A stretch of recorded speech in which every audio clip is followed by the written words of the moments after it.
know it's windy. It is so very windy.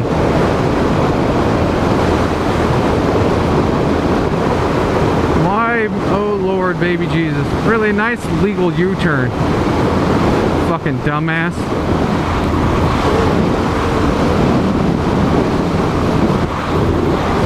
Glad you can't be bothered just to go up another quarter mile and make a fucking U-turn legally. We were actually heading down the road, the same route where I had my accident.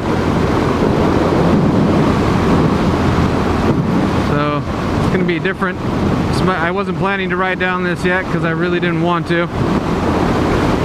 But I really don't want to go on the freeway either in Southern California on a Sunday at 5 o'clock. So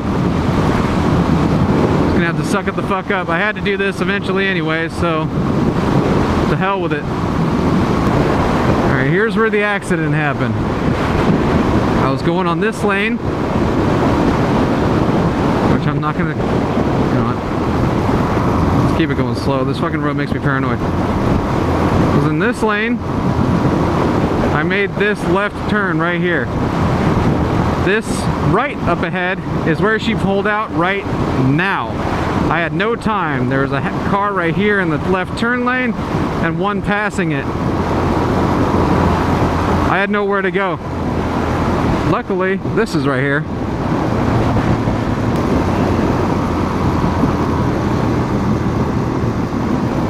Squid.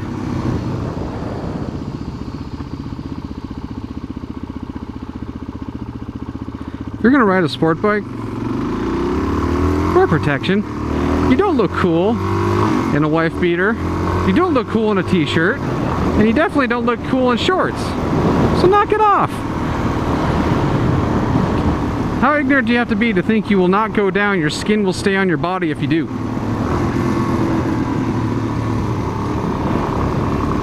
Another fun fact. This awesome speed and strength jacket that I am wearing, the exact jacket I went down in. It's a minor scuff on the right side, surprisingly, since I slid like 30 to 50 yards on my right side. Is that guy turning around? That cop fucking eyeballed the shit out of me. I was actually waiting for a change of scenery to actually touch on a subject that I mentioned in my first vlog, which also, yes, I know it was recorded in mono. The lapel mic is actually mono and I did not realize that, so I got an adapter today and that's all fixed. But I mentioned a guy named Svengalie. Did a lot of geocaching videos. He rode a lot of enduros, and More Death 13 actually rode with him quite a few times. Really nice guy. I'm not going to get into how he died, and I'm not going to talk about that. It's not what this is about. What I wanted to touch on is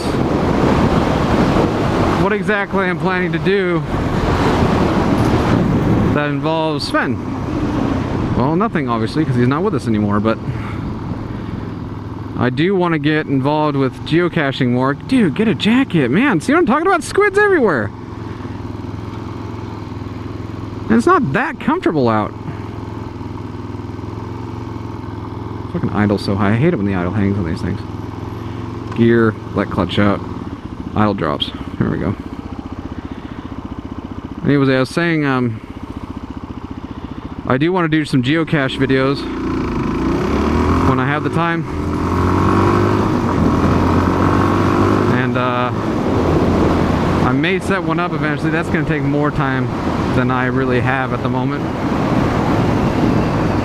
Want to make a Sven style geocache. Don't know how yet, but he always made really cool ones. Like really interactive ones. It was really cool, like how much time he put into it, how much fun it was, and how much fun he had with his kids and his girlfriend. A lot of people think the woman with him in most of his videos was his wife. Actually, it was not. That his wife was actually his ex-wife, and that was his girlfriend. Or actually, do I dare say fiance?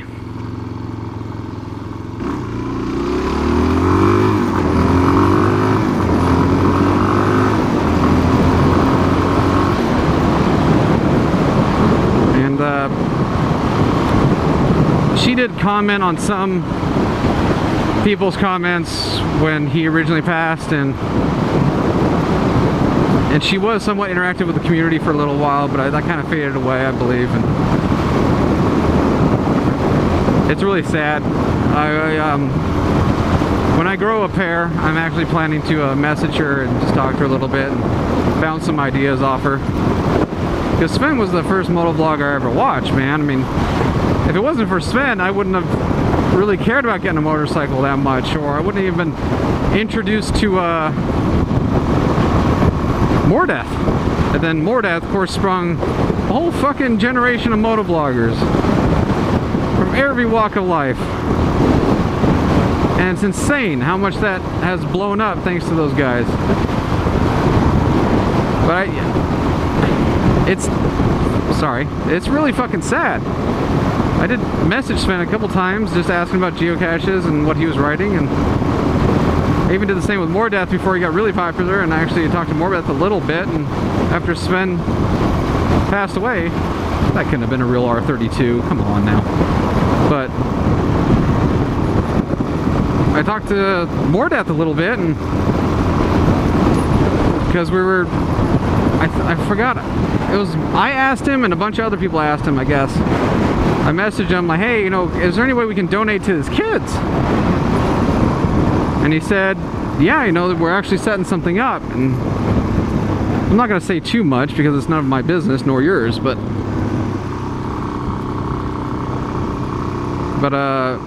he's not a fan of his ex-wife, I'll say that much, and he wanted to ensure that any donations got to the kids. And that's all I'm going to say about that. And I never really heard much feedback on that, because it was his, Sven's side of the family, I think. Yeah, Sven's side of the family, I think it was his parents, which were accepting the donations for the kids, like school funds or, you know, what have you, and never really got much of a feedback on that. I'd really like to talk to More Death about it. And there's, I have to say, there is a lot of,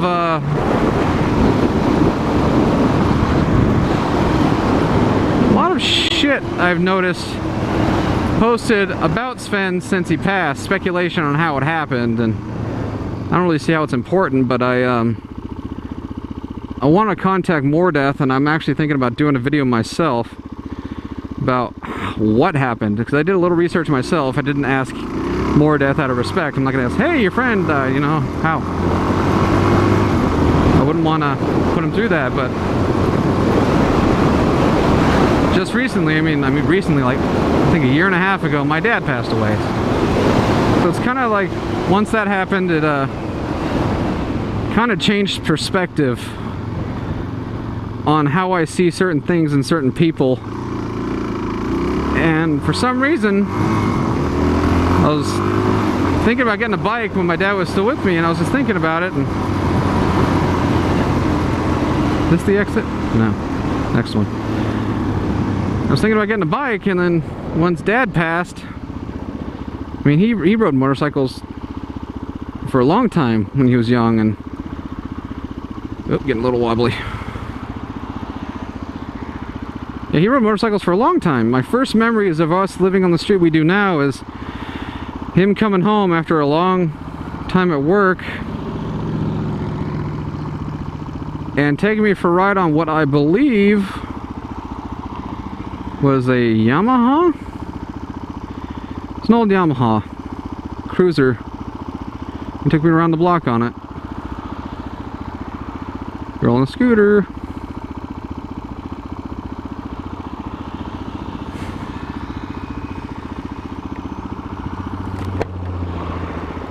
But yeah, it's just it's really hard to put into words when you lose somebody like that and you look back on something like Sven, where he was a father and a husband and boyfriend, what have you, and then he's lost and the family loses him. And I can now relate to that.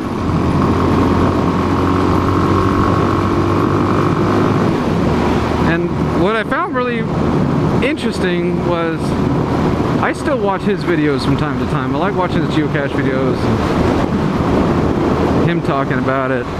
His motovlogs are pretty cool too. He did a lot of hardcore off-roading with his enduros. And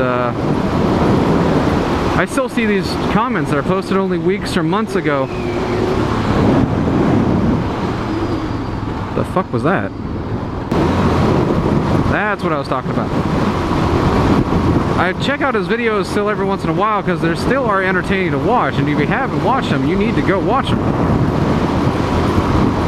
He had such an awesome fan base. I mean, people are still commenting on his videos, and by people I don't only mean new people, I mean like also long-term subscribers still checking back, you know, saying we miss you and these videos are so awesome, or I really miss Sven, etc. And of course there's the stupid ass post, hey, he died this way, he died that way. No, he didn't. If you're not part of the family or in the loop of people who were originally there, like myself, I'm not bragging in any way, trust me, that donated and, you know, we're just there when it happened, then you don't know what you're talking about. And the easiest way of saying, you guys just need to shut the fuck up. Again, I mean, if you weren't there and you're just searching news stories in the UK about what you think happened and reading the article and thinking that's what happened, you're wrong. And you should just leave it at that. This was a very, very nice, genuinely awesome person. And speculating on cause of death means shit. It doesn't mean anything, so just knock it off. What's important is to enjoy his memory and try and support his family. What I'm really trying to say this, and I'm trying to hope that this all got picked up, is that there's really no message to this video or moral. The fact is, the reason I spoke of Sven is because he meant something to me as a subscriber, and he was a really genuine person, and that's why I really enjoyed his videos. And it's just, also my father passing away, you kind of, wow, that was a gust of wind. With my father passing away, you can kind of relate to that even more. And I think you guys should be appreciative of the family members you have now and the people you have around you, and realize just how important that is. Because you just never know. Last time I saw my dad, I had packed some stuff into a bag because I was going to go to my girlfriend's house for Thanksgiving. So Thanksgiving night, I packed up and I was heading out.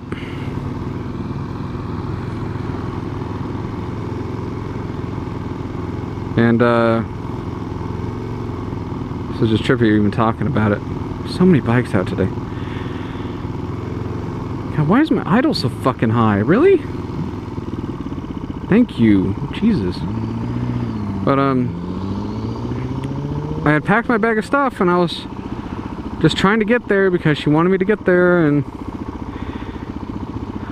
you know how when you last see somebody and that image is burned into your mind? I was running to the door, and if you were to walk through the front door into the house, you make an immediate right, there's the living room, and his chair's right against that wall, so I could see him nice and clear.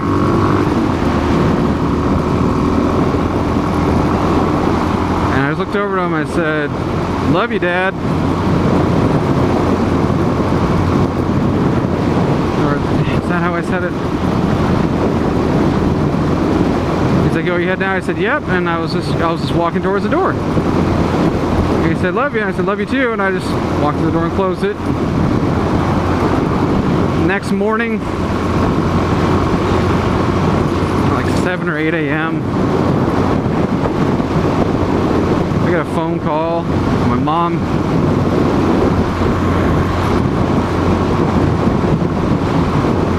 on Thanksgiving, and I get a phone call from my mom. She's, God damn it.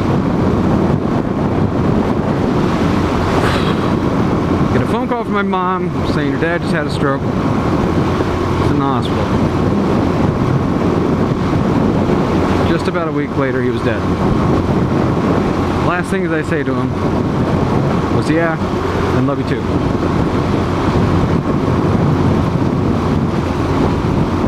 I haven't told anybody this. What the fuck I'm telling you? I don't even have any fucking subscribers. What the fuck's the point?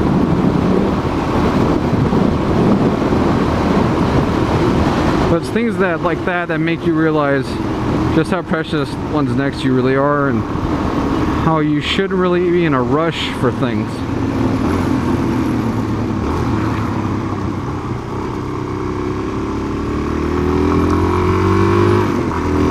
If you're in a rush to get somewhere, take the time to say hi to somebody when they say hi to you, or tell your significant others you love them before you get too caught up in how important you think you are. It's really important.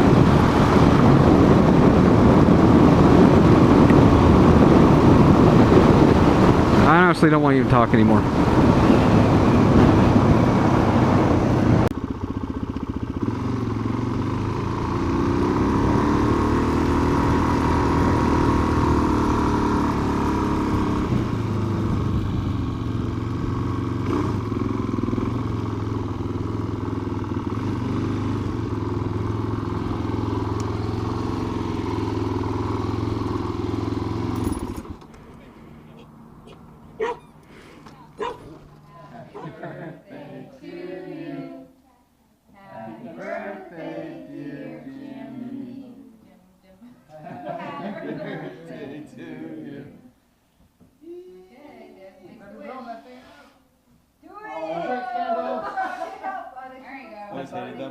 Yeah. He's looking at it. I just know the method. You gotta go level with the flames. Yeah. Come on.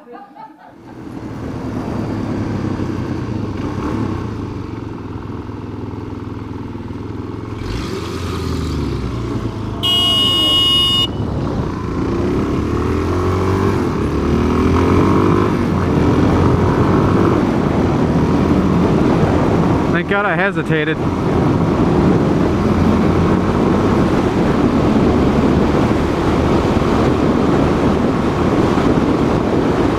Fucking idiot.